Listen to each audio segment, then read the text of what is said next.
Oh, bisa. Rumus melawan corona. Tentu saja bisa, tapi gimana caranya dan gimana rumusnya? 14 April sudah diumumkan kemarin ya. Apakah A atau B? Ternyata kita kemarin 4.839 ya, dekat B, tapi sudah mendekat ke hijau, sudah mendekat yang bagus. Oke. Dan tanggal 15 April dengan rumus yang sama kita akan cek apakah A 5.807 buruk. Kita tidak ingin seperti itu. Semoga tidak seperti itu. Atau B 5.323. Ini sedang. Ya meskipun sedang kita pengennya adalah yang hijau ya, yang C 581 itu bagus.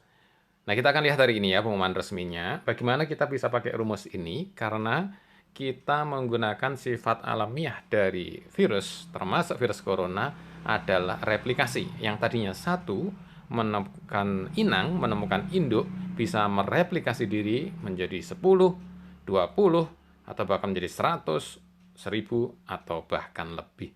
Jadi sangat cepat sekali replikasinya. Corona ini tidak bertambah, tapi berlipat ganda. Maka yang paling cocok adalah pakai eksponensial atau deret geometri. Kalau mengikuti yang merah itu buruk karena R-nya 1,2 atau pertumbuhan 20%. Yang merah ini perkiraan 1 Mei sudah 100.000. Nggak boleh terjadi di Indonesia seperti itu. 8 Mei akan naik dan juga 29 Mei setelah Lebaran itu bisa mencapai 26 juta. Moga-moga tidak terjadi yang merah. Kita harus geser yang kuning, bahkan sampai yang hijau. Kalau yang kuning, 1 Mei awal puasa, perkiraan itu 25.000. Ya sudah banyak, tapi masih lumayan. Kalau yang kuning ini pertumbuhannya 1,1 ya. R-nya 1,1 atau 10%. Oke, nah kita berharap malahan yang hijau. Kuning geser yang hijau. Nah, hijau ini diharapkan 1 Mei sudah mencapai puncak dan kemudian datar. Bahkan yang sakit corona pun diharapkan sudah mulai sembuh, datar.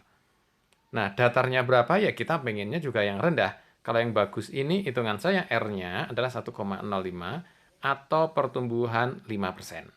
Yang hijau.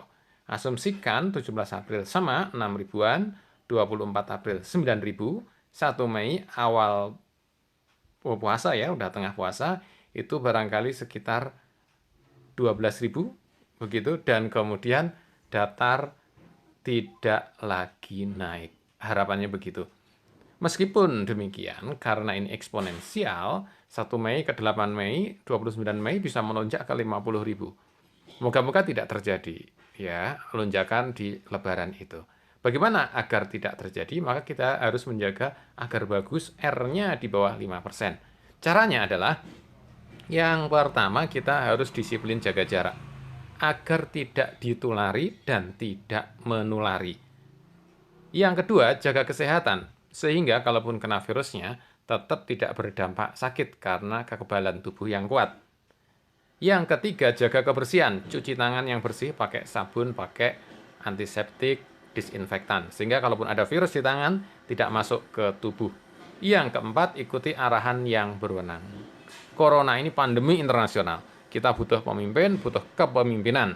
Jadi kita ikuti pemimpin kita agar menjadi lebih bagus. Kalau tidak mengikuti pemimpin, dipastikan gagal. Mengikuti saja belum tentu berhasil ya, tapi kita harus ngikutin. Apakah bisa? Rumus melawan corona bisa dengan memperlambat pelipat gandaan. Bagaimana menurut Anda? Silahkan tulis komen di bawah ini. Semoga sehat selalu. Terima kasih.